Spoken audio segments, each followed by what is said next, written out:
might be the first human who's ever bred with a transformer. Uh-huh. I'm so glad the recording started right then.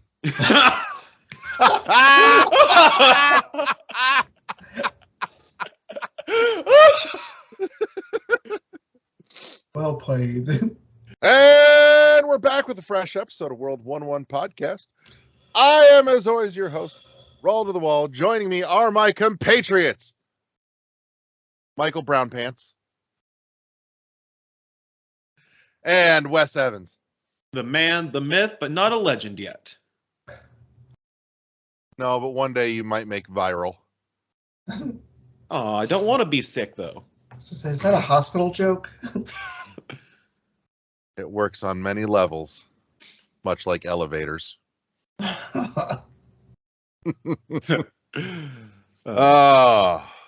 So we are back this week. In the third half of the show, you have to look forward to Wes and I talking about genre fusions. What weird things can we smash together and make new things with? Yay. But let's get started first, though, with, oh my God, video games. And because I haven't talked to you in the fucking longest, Wes, what the hell have you been playing?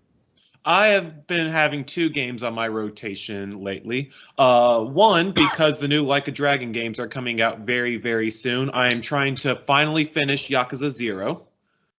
Problem is, side content is distracting me way too much to get to the end of that. Isn't that the definition of side content? That is absolutely the definition of side content. Turns out Mahjong is actually a lot of fun if you can, learn some kanji here and there. Yeah. Secondly, because my friends have been trying to get me into Warhammer, I've been playing Shoota's Blood and Teeth, which is the run and gun sort of Contra-like in a way, although it's much easier than Contra, where you play as orcs, or specifically one orc. Okay. Yep. Ram orc. Look, I don't know how many games have a dedicated WOG button, but if that's not a selling point, I don't know what is. That's going to go right up there with pet the dog buttons. Mm-hmm. So what do we think of Yakuza? Because I don't think we've talked much about any of the Yakuza shit on here in our 7 or so years. I'm really liking it. The story is great. The side missions hilarious. The mini games for the most part are good.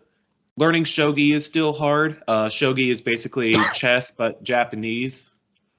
Okay. Other than that, I'm really, really liking it. Some of the side content. Shogi was on Clubhouse Games. I think it was. So is Hanafuda, or Koi Koi, as I know Hanafuda is. I think Shogi was too. Yeah. I haven't played Clubhouse Games. They probably have a better tutorial than Yakuza does. I'll say that. That's like the one downside to the side content is their tutorials are kind of lacking for people who've never played those style games before. A wee bit useless. A wee bit useless. But if you're willing to take the time, learn, watch a YouTube video or 2, you can get caught up quickly enough. Okay. Does it compel you to investigate the other Yakuza games? Absolutely, yes.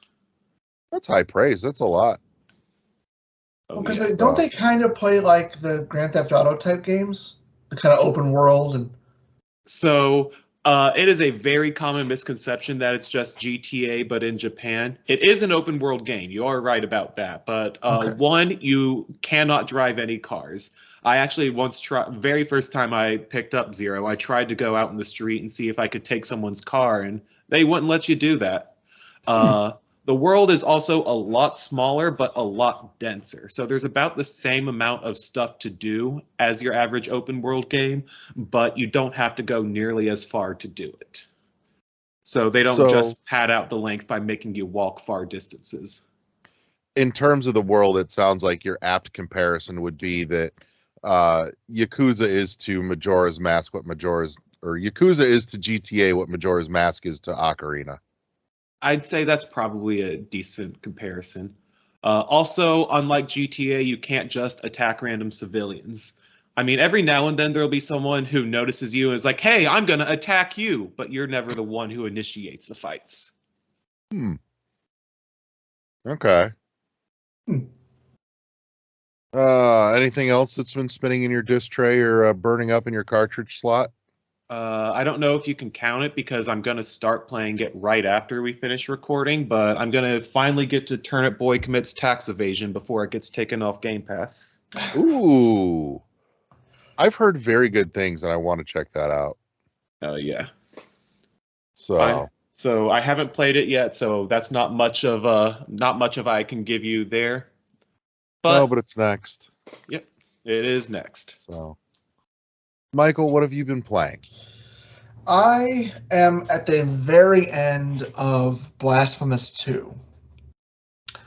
It is a fantastic game. However, I think it's slightly less of what the first game was. Like it's easier. Like it's definitely easier. That part doesn't bother me. Yeah. Well, my biggest complaint is the first game like dealt with, you know, the whole miracle granting penance to everybody who prayed for it, and it turned everybody into a fucking monster. Yeah. Like most of the villains, most of the monsters, I mean the bad guys you face aren't monsters now. Okay. They're just people. You know, and far less interesting. Far less interesting. I think it takes something away from the Blasphemous universe. Yeah. I'm not 100% at it. I've probably got about 80% of everything. But as I said, I'm right at the very end of the final boss is kicking my ass sideways. But I mean, like as I said, overall, I did really enjoy it. Good. Anything else? As soon as I do manage to beat that fucking boss, I'm gonna pick up Grime. Ooh. I heard from the developers that news on Grime on Switch finally is coming soon. I picked it up on PS5. Oh, I'm aware. I'm just saying that's where I've been holding out for it anyways, because it was supposed to be out summer last year. So I thought it was supposed to come out for Switch, but I happened to find that it was released physical for PS5, and I just jumped on it. Because I found it on sale. Yeah. I found a really good deal on it on eBay, actually. Okay. So I was like, yeah, it's worth that. No, I get that. Like I said, it was supposed to be out summer last year, and it got very, very quietly delayed. And they said they were having problems getting the port knocked out. And not long ago, when they announced some DLC or whatever the hell it was. I want to say it was DLC. I don't think it was a sequel, but they did say, because I kind of dogged them a little bit, and they did respond that the Switch port was finally going to have some release date news coming up shortly. Not long after that, I actually jumped into their Discord too to see what was going on, and still waiting to hear news, but but that way I can kind of keep an eye on it a little better, which I haven't checked that in a while. So I'm anxious to start it just because all I know about it is I've seen a few screenshots. I played the beginning of it on PC a while back, and I really liked it. I like the visual, the art style, the aesthetic. I love the fact that it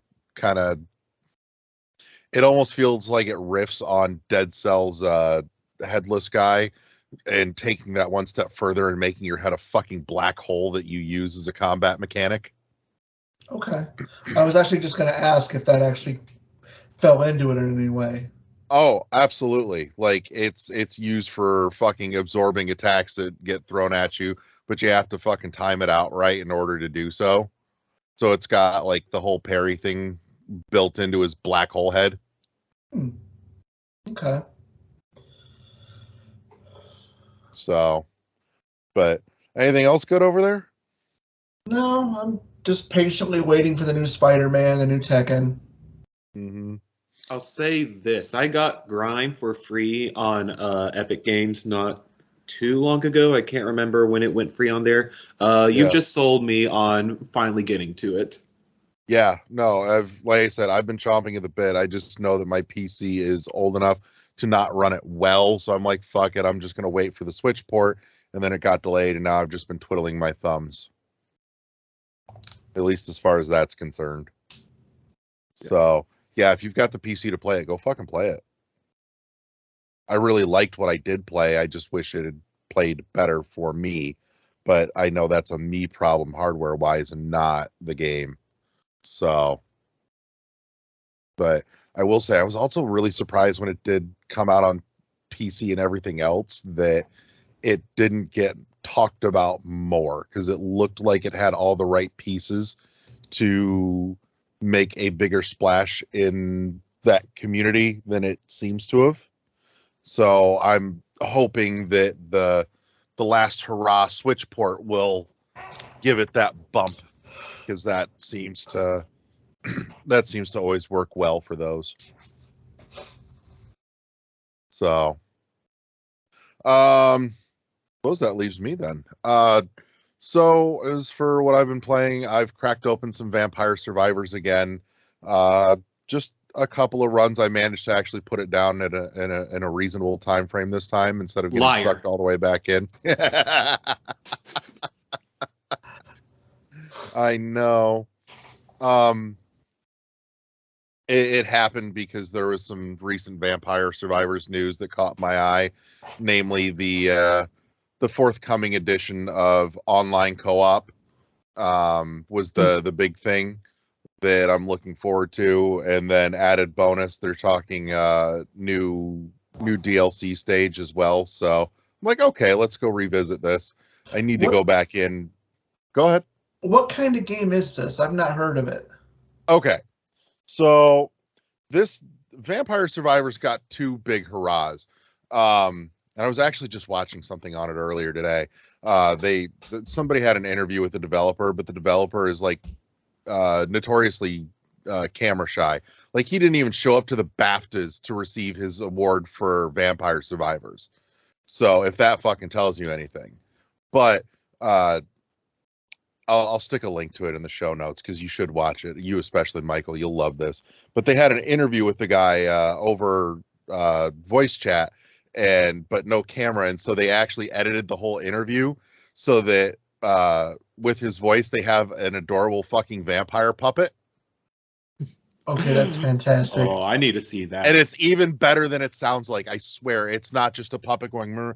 No. They filmed a whole thing of, like, B-roll footage of him doing stuff as the vampire puppet. It's great. It's fucking fantastic, bro. But in any case, so did you play Loop Hero? No. Okay.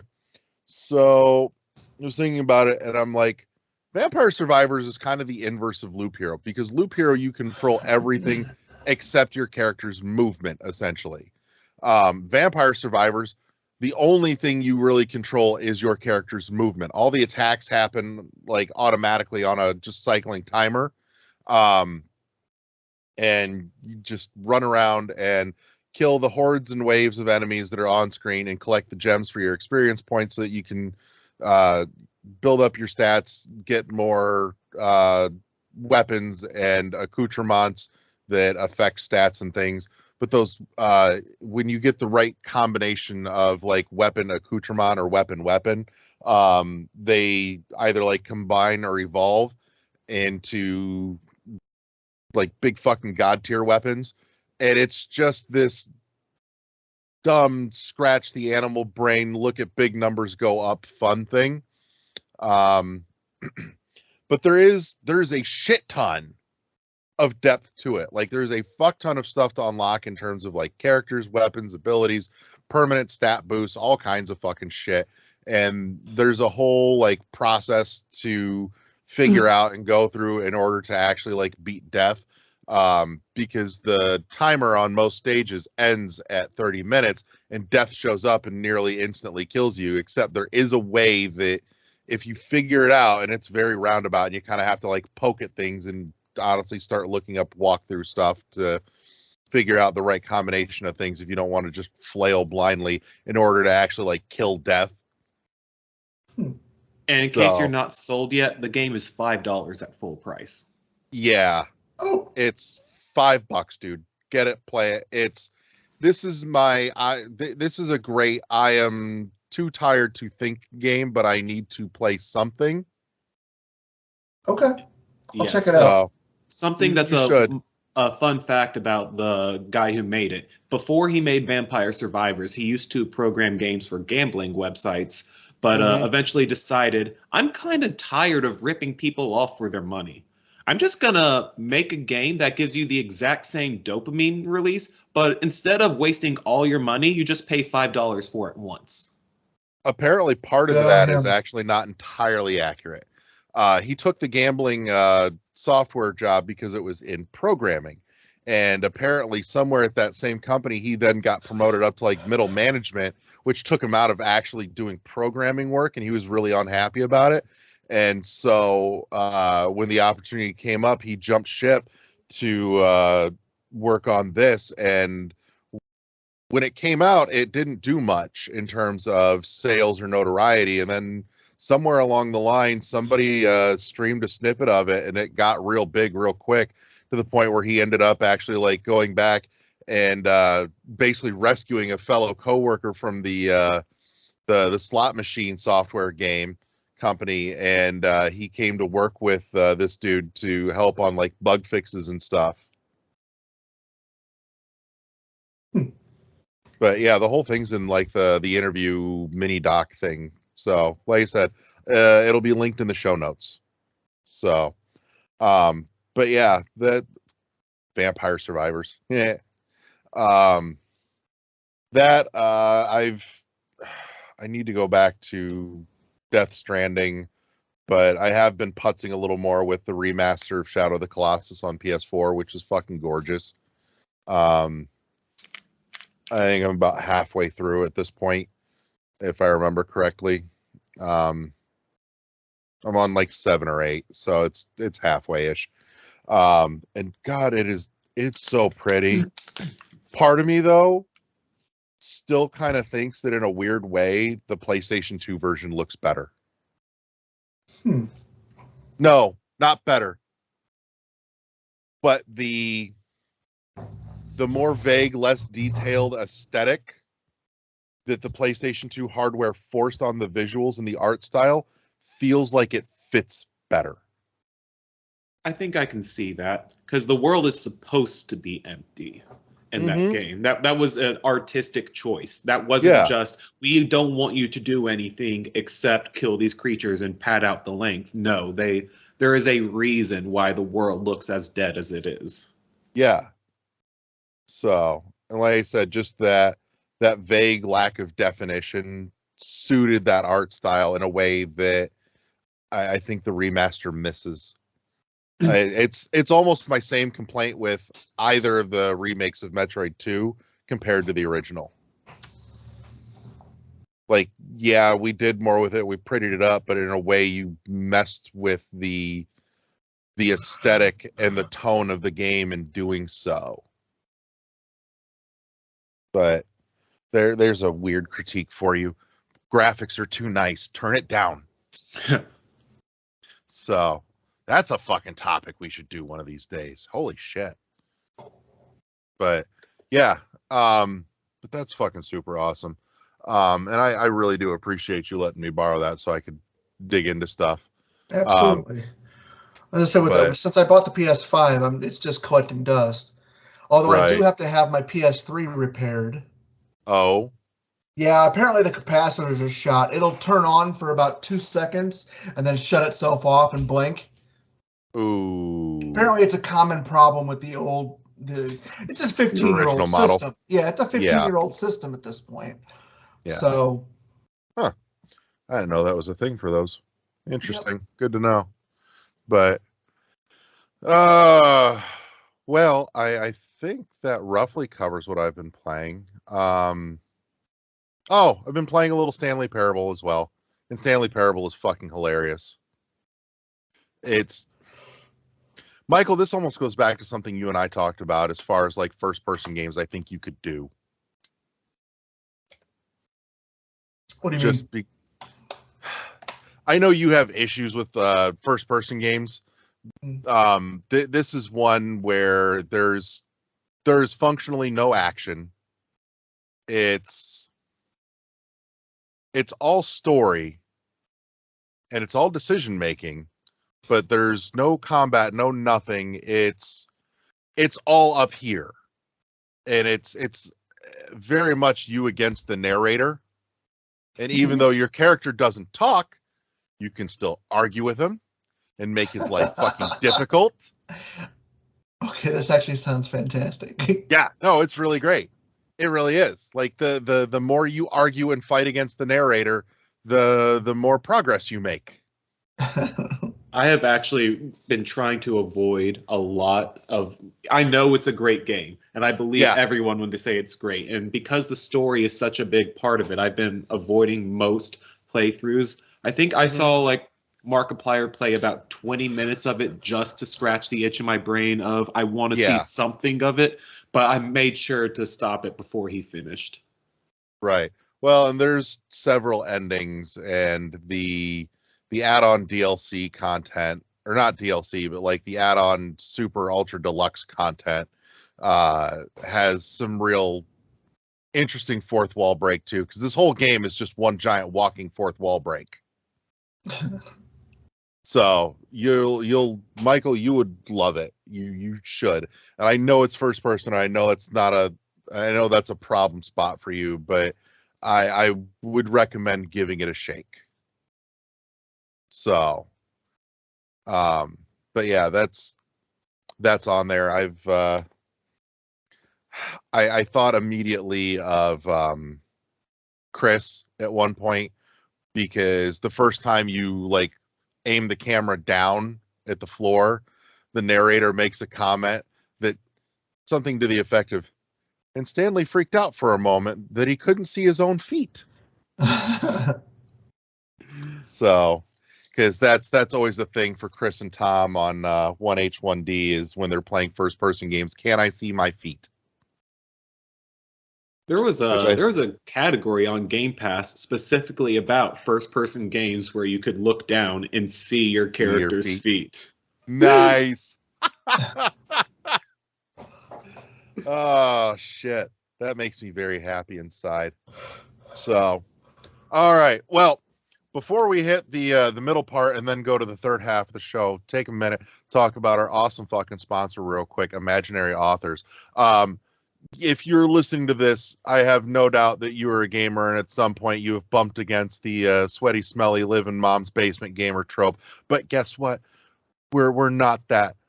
You can smell fucking awesome.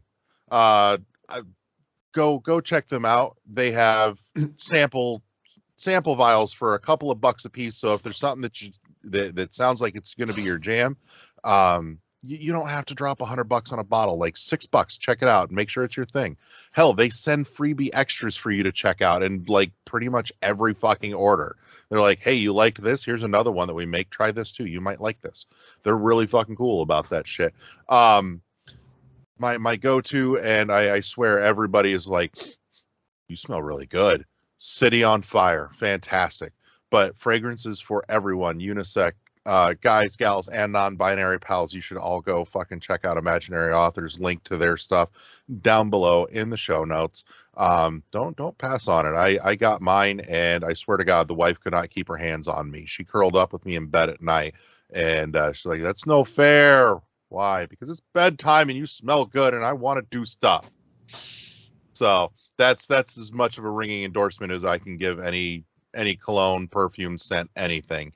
So if that's not convincing enough, go check them out. Go pick up a couple of samples.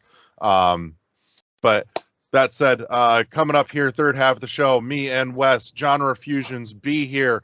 But right now, let's head straight to the break. And we're back with the third half of the show. This week, we're diving down the warp pipe, and we're talking about what are the best genre fusions out there. Joining me for our Down the Warp Pipe discussion this week, I've got my right-hand man, Josh the LeGrew. Hello. Everybody froze. Damn it. Oh. There we go. Yeah, I think it's just a moment. I hate Skype. You should I start fucking using hope Discord. so. It's getting hella choppy on my side, and I don't know why. You're good on our side. At least my side, you're We're good. getting better. Wes is Okay. good too. I think the chop. Yeah, I think the choppy is stopping. Yeah. I'm just like, really? Now it does. Yeah, I know. Right when we start. Just like shoot the Right. shit for a solid 10 minutes and then suddenly it freezes. Yeah. All right, let's But try did this you again. just turn the recording on, Larry? No, it's been on the whole fucking time. Oh, okay. Well, then it's not that. Yeah. So, all right, let's try this fucking again. God damn it. Give me a I'm gonna count. count down again. Yep, okay. Count Yeah. down in 5, 4, 3, 2, 1. And we're back with the third half of the show. This week, we're diving down the warp pipe and we're talking about what are the best genre fusions out there in gaming. This week, joining me for our conversation is my right-hand man, Josh the LeGrew, Hello. and Wes Evans. I don't even get the left hand. Nope. You might get a thumb, but thumbs are important too. Thumbs are a big evolutionary advantage there. So you get a thumb. I'll take it. So, all right, give it a thumbs up. Yep. So, we were actually just talking before we hit the record here, a little bit about it, and we halted it so we could jump in. So let's dive in, because part of what we were just talking about was, one, I operate on the premise, first and foremost, because we were talking about roguelikes and roguelites. And for the sake of simplicity, I will just refer to them going henceforth as rogues. Done. Yeah. Unless there's a need Yeah. to differentiate. But in any case, I operate on the working premise that rogues are not a genre. They're a genre modifier. They are in no way a standalone genre of their own, because all you do with a rogue is you take a game in an existing genre, or you take an existing genre and you modify it with the premise of being a rogue, including, the permadeath and randomization aspect. So I get not liking rogues, and that's fine, even though you're wrong, Chris. But like I said, not a genre, it's a genre modifier. That said, this also kind of raises the question for me, is anything that's a rogue a genre fusion, or is it just a modified version of something from the base genre, be it dungeon crawler, card game, action platformer, what have you? I think this might be going down a completely different rabbit hole than what you were planning on, but a big part of that kind of raises the question, what is a genre? Like, oh, that's just, what category does your game fall into? Right, but what and I think there's like established categories. Like there's FPS. That might be one of the newest categories of like games, but like, puzzler, or I'd say walking simulator falls newer than FPS. Probably.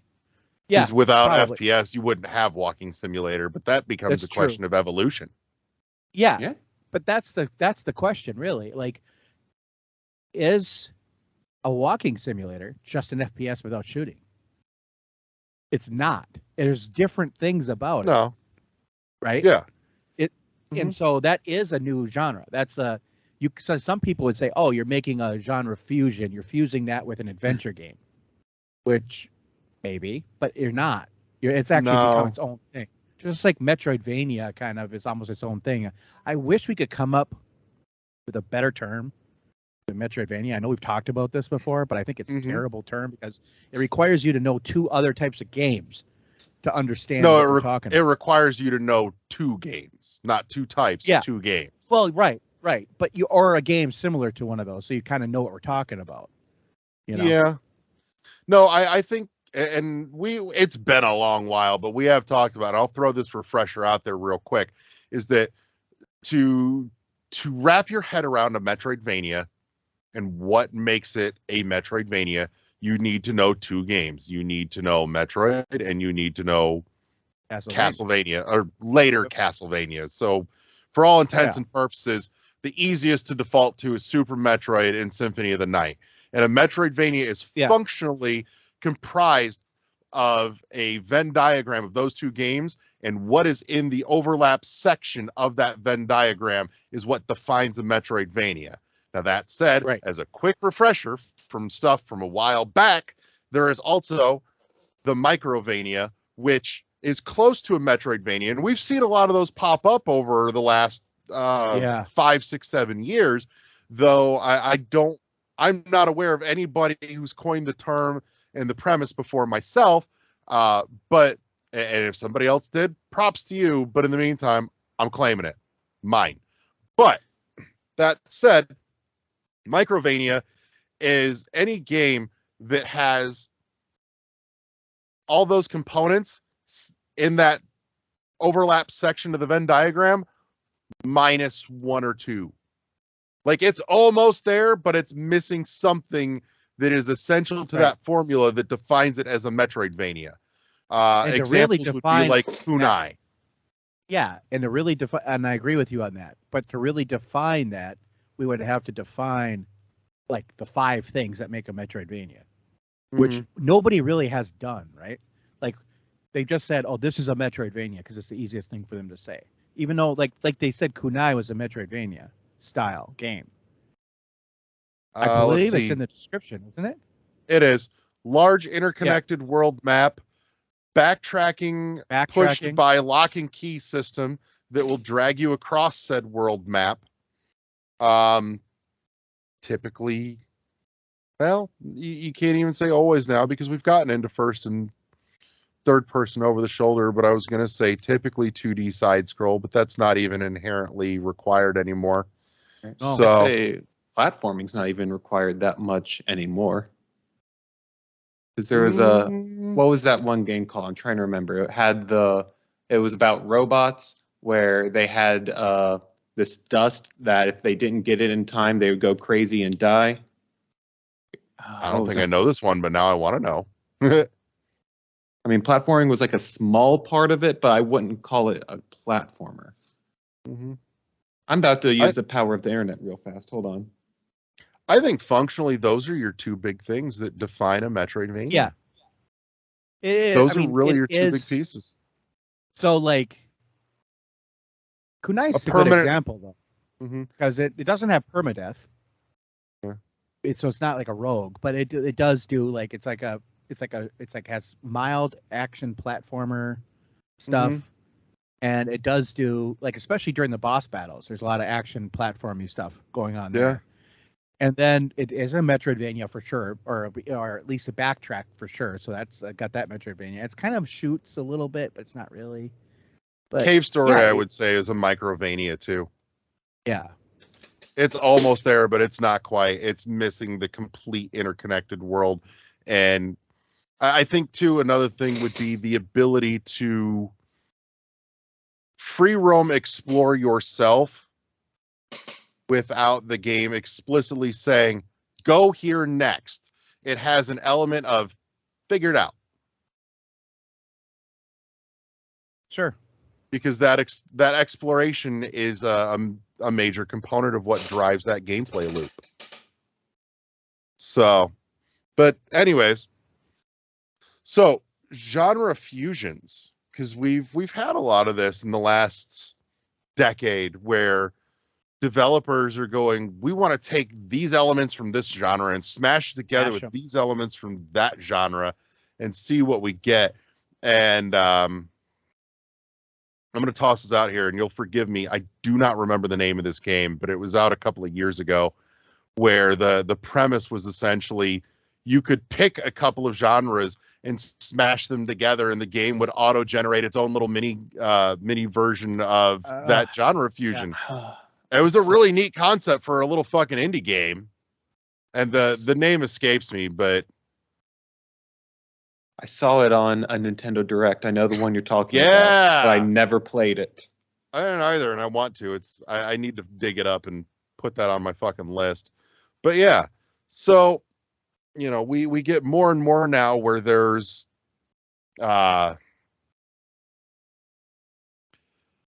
you've got FPSs that are leaning heavier into puzzle elements.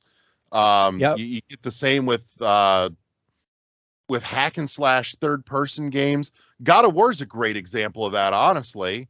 God of War is a great I'm talking PS2. We'll start from the beginning here. Had a great, third person hack and slash action gameplay, and it was tempered with puzzling elements. So it wasn't strictly a puzzle game, and it wasn't completely a full bore action game either. So, but it's something that's getting more and more prevalent, because it almost feels like now that we've hit a point of saturation where genres have been done so they've been so refined to a point that the only way to, it feels like sometimes the only way to bring something new to the table for some people is to fuse two genres together. So my question to you guys is, for you, what two genres meld the best for you? Oh, good question. I think I found that game. I put it in the chat. I think it's called You Super did. Smash. Yeah, that sounds right. Super Smash. Mm-hmm. $20 if you want to go try it out, but I do. I very much do. Yeah, so Super Smash. I mean, hey, my birthday's in a few days, Oh yeah, hint, hint, wink, wink. That's hilarious. Yeah, it's anybody and their birthday coming up.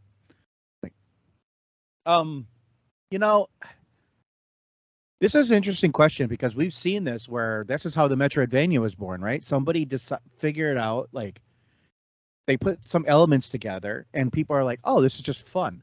And then somebody named it later. I don't think the people who made games like that really thought about it. They just thought about something that was fun and interesting.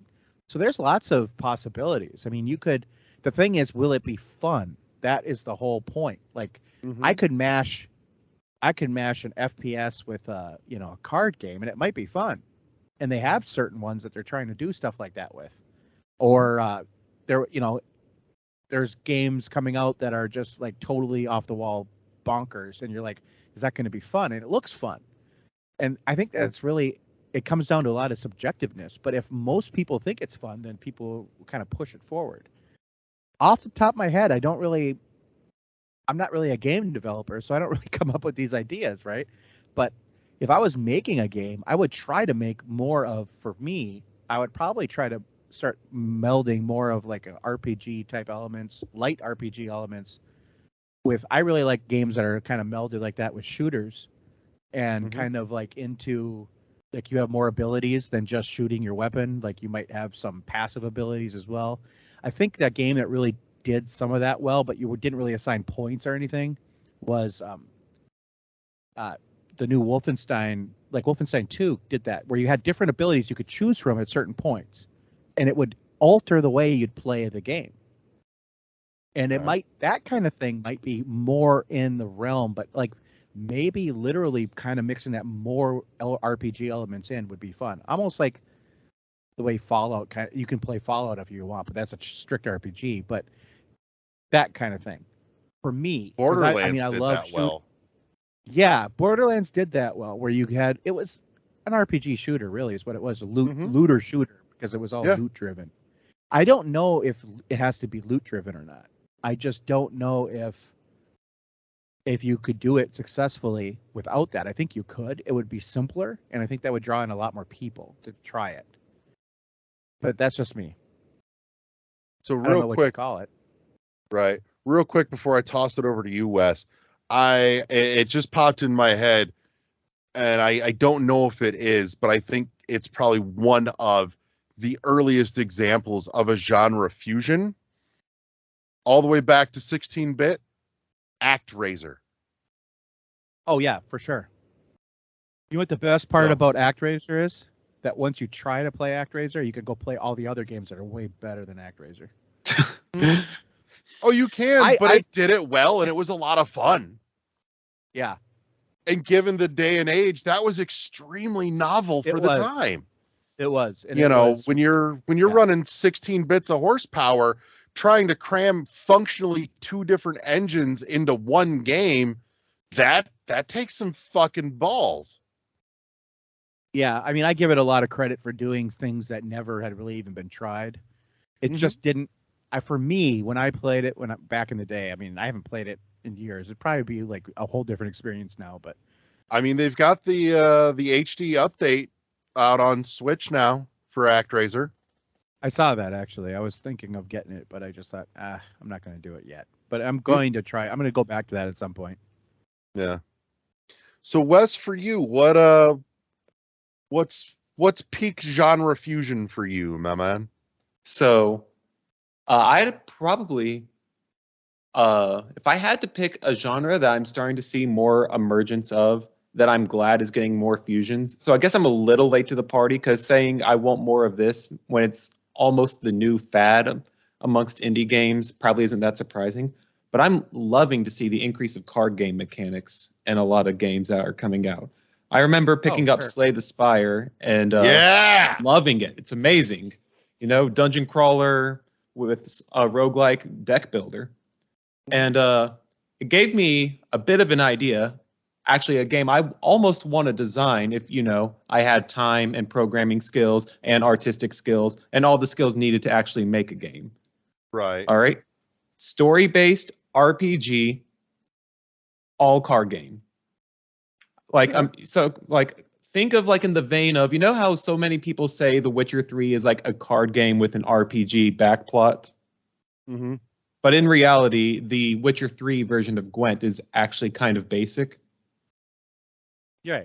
Now, I don't think I'll ever have the resources CD Projekt Red ever put towards The Witcher 3, but I have something kind of like that in mind, but focusing entirely on the card game aspect and the world and the plot, not any of the combat, magic, weapons, etc., etc. Basically, all the focus that would have been put on that part focused solely on collecting cards, figuring out how to use them, and so on and so forth. So I'm going to toss you a couple of recommendations. I don't know if you've ever bumped into them before, because I'm realizing I think card game stuff may inadvertently be one of my favorite genres of video games, which is dumb, but I grew up playing Magic the Gathering from like 6th grade on. Right. I got out of it ages ago, and then about 10 years ago, I bounced into Hearthstone for a little while before they started fucking with it. But I'm from the generation that watched Yu-Gi-Oh! On Saturday mornings. I get it. See, I was all about Hearthstone until they started going in and like fucking with cards that were already established. I'm like, I spent time building and tuning a deck, and then I can log on and suddenly my shit doesn't work the way it did yesterday. Fuck you. Right. Because even in physical card games, they can still ban cards that you spend money on. At least you can still casual play, like just between friends. You can still do that. Exactly. So, but that's a couple of recommendations for you to check out, because these kind of fall into that fusion department too. One, you can get it for free on Xbox. It is a fucking free game. There's no reason not to go check it out. Oh, I know which one you're saying. Baby, motherfucking Phantom Dust. Yep, original Xbox game that they were going to remake. And they were going to do a fucking sequel, and then they went, we're going to remake it. They did clean up the visuals a little bit. I think they had to, because I think they lost the source code. Yeah. So they were kind of building up. it from the ground up. That game's got a fucking boss story. Like, if anybody remembers the anime, The Big O, it has a lot of that feel, and that's a good Phantom thing. Dust was a game when it first came out was revolutionary. First of all, because Xbox Live was new, and you could friggin' play online with that game. And I was not into like, I mean, I played my share of Magic, and I have my share of Magic cards and stuff like that. But I wasn't that into card games until they became like Phantom Dust. So like my friends and I played that for hours. We would be in my basement just playing that game. And that's when I was first married. So it was like funny because I was like, Melanie was always like, "Are you coming up ever?" You know? And I was like, "Well, yeah, soon. I'll send the friends home." But is that the one where it was like arena-based combat? And yes. Destructible Arenas, yeah, but and it is free on Xbox. You can download it. The OG version had custom soundtracks too, and the soundtrack was awesome. Yeah, so that was it was. So true story here, real quick. Back when Phantom Dust came out, this was ages ago now. I used to work at the video game shop that doesn't exist anymore, but it was myself, one of the other employees, the manager actually, and two of our regulars.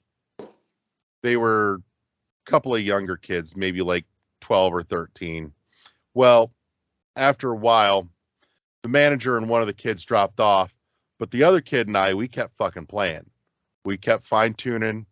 We'd go in, we'd play doubles. So we'd play teams because it was, a 4-player arena. So you go 2-on-2. Yep. And we built our decks specifically for teams. We got good enough. We held the top 2 spots on Xbox Live globally in Phantom Dust. Because what we did is it was perfect. I had a little fucking 12-year-old asshole. Yeah. As the patsy, the fall guy, essentially. His whole deck was nothing but cards that were passive ability. So you draw them, which meant they'd get assigned to one of your 4 face buttons. And if somebody hit him with an attack from like their face button, so say they hit him with a card that they cast from their A button, and on his A button he had one of these cards assigned, it would lock the other player's face button for the rest of the fucking match. That's all he had in his deck. And he'd run around for the first 2 minutes of the match being a little 12-year-old Xbox Live asshole with a headset, screaming your mom jokes and cock-juggling thunder cunt to piss them all off while I sat back in a corner. He locked up all of their face buttons on the opposing team. They couldn't do anything. I'd just come in and clean up the mess. Yeah. If that is not the single smartest strategy ever made in any competitive video game ever, I want to know what is. We were fucking unstoppable. It was a great time to be alive, let me tell you. I said Xbox Live was new too, and there wasn't many people on it because broadband was expensive. Yeah, it was. I mean, God damn. $60 or $70 back then just for broadband.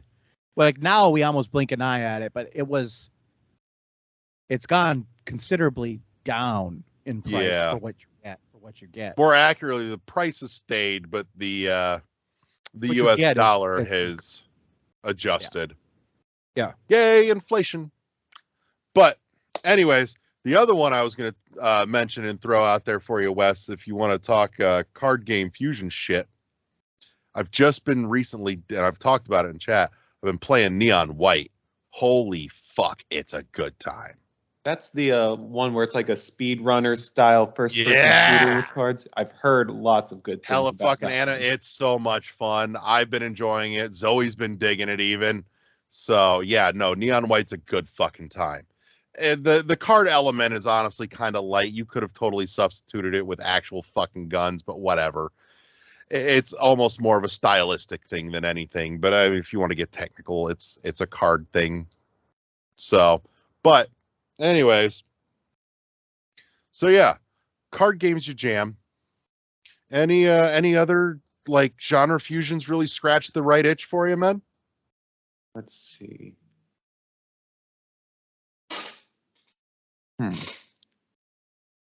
I do really, really like games that incorporate the music into the gameplay too, and aren't just like pure music games style Guitar Hero Rock Band, but Like Crypt of the Necrodancer, Crypt of the for Necrodancer, example. yeah. That's one I've been Oh, playing a yeah. little bit lately. Yep. That's a real good one. Uh-huh. I just got You that. told me about Sayonara Wild Hearts. I'm going to have to get into that one.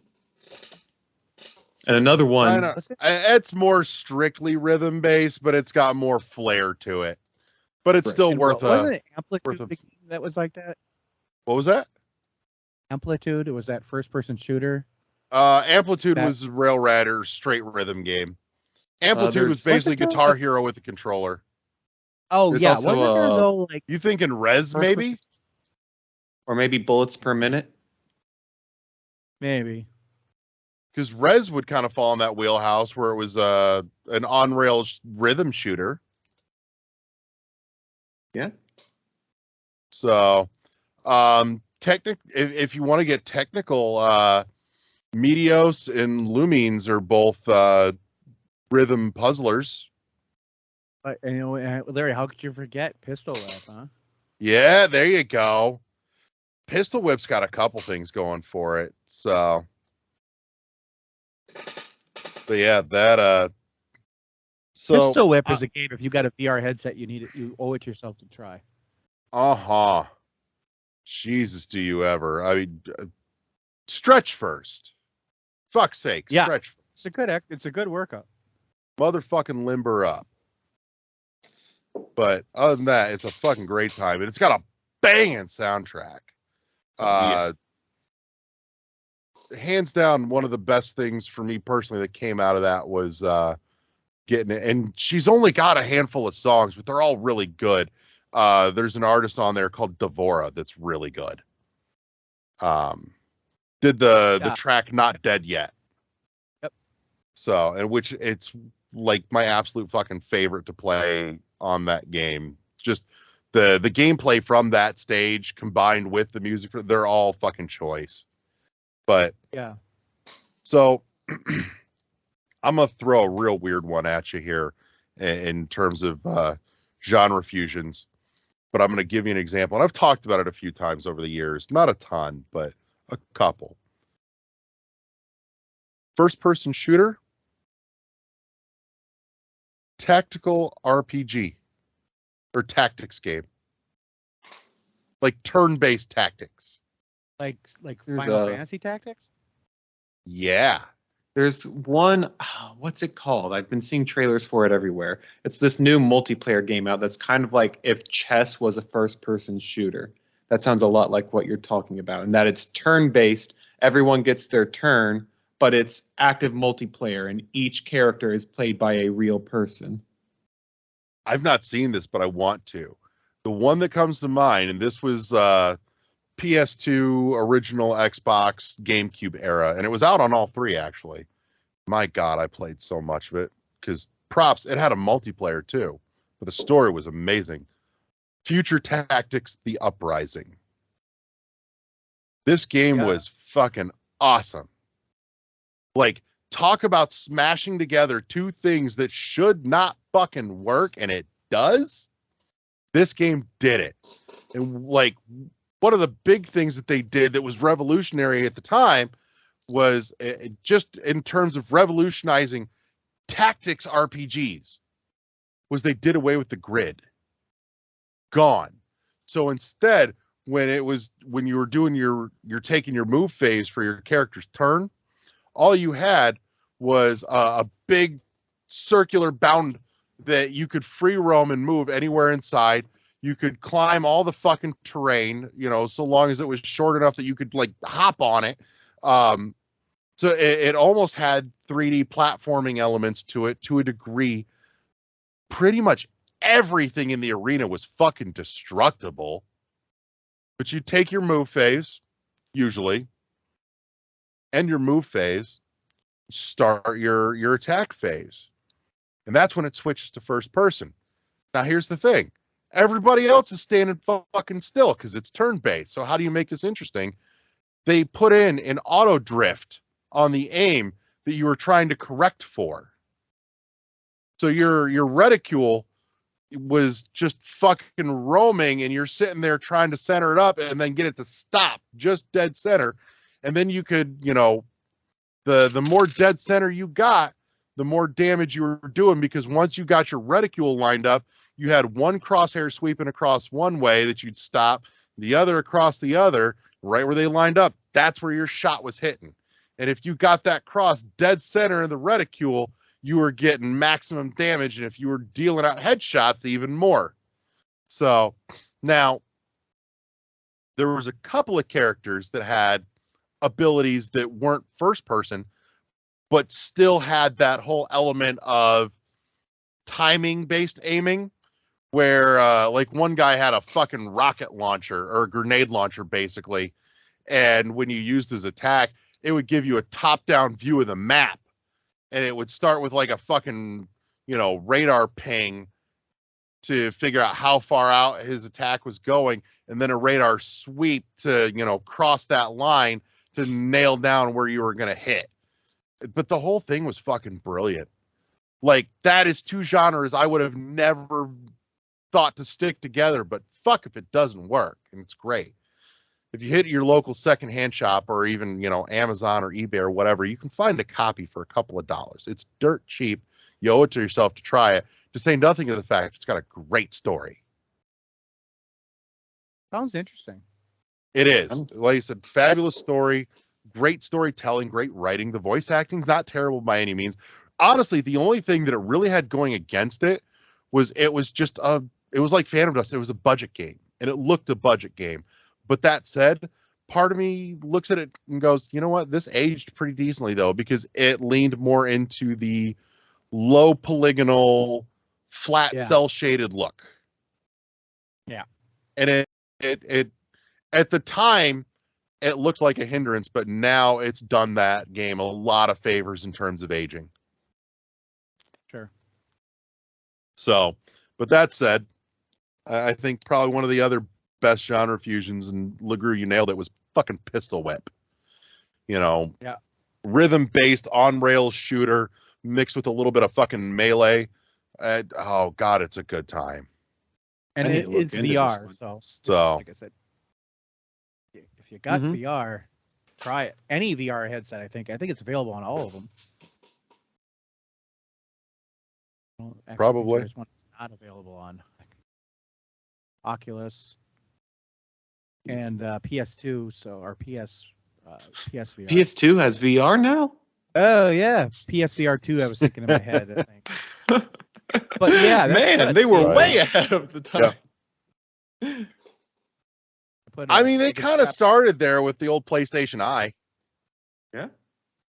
Sadly, the PS2's VR, much like the PS Vita, was so ahead of its time that the market just wasn't ready. Right. Strap a Vita to your face. Basically. Love your Vita because PlayStation didn't. Almost instantly they tried killing that thing. That's another good topic we'll talk about later. Like what things were killed instantly by their creators, kind of thing. Why did Sony hate its handheld so much? And it got tons of engagement from people. But you There's see, a lot of things. It couldn't get the Nintendo. No, there was a lot that was wrong there. Like the memory card was super hella expensive, and that was number one. That when that came out. I'm adding that to the list. We'll get there. Yeah. So. All right. But yeah, so I think that's probably beaten this topic kind of to death. But it would be interesting to hear what other people think, because there's only three of us here, so we can't really think of everything. Yeah, so drop us a line, throw it in the comments, hit us up on Twitter, where we're all over the fucking place. You can find us at pretty much anywhere and everywhere. Let us know what are your favorite genres to see smashed together? What genres would you like to see smashed together? And what games for you have executed genre fusions better than others? Shoot, if you want to get your voice on the podcast, get out your phone and dial 911, our direct line, to get your chance to be on the podcast. That almost got into swatting territory. I heard dial 911. I'm like, there's been a couple of swatting incidents very, very recently back to back. I'm like, no, we're not going there. Right. So, all right. Well, I think we're going to wrap this here. I want to say thank you to everybody that came and hung out with us this week. Thank you to my partners in crime, Wes Evans, Josh LeGrew, and we'll catch y'all next time here on the World 1-1 podcast, powered by the World 1-1 Podcast Network. Say goodnight, everybody. Good night, everybody. Peace.